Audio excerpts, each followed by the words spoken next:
Welcome to Kenton's videos. Enjoy the video. You begin by signing into the Flipkart app and locating the Airpods order. This gets the process moving immediately. Once you find the order, tap Replace or Exchange and select the exchange flow. This establishes eligibility. Make sure your AirPods are in original packaging and at least half charged, because condition affects the offer. You'll also need the invoice and order ID handy so you can upload photos right away. Doing this now reduces delays and speeds approval. Once the exchange flow starts, you'll complete the condition checklist. Report scratches, charging faults, or missing accessories honestly, since that determines the exchange value. Next, upload clear photos showing the serial number and product condition. This is how the team validates the claim. Then schedule a pickup slot, choose a convenient date and time for courier collection.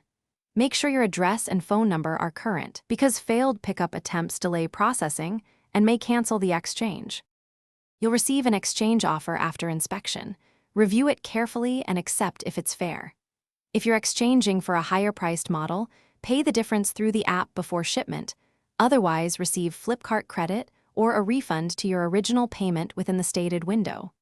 Once pickup and inspection are marked complete, confirm delivery of the replacement. If the offer is denied or values seem incorrect, contact Flipkart support immediately and provide order screenshots and photos to resolve the issue quickly. Thanks for watching. Consider subscribing if we helped you.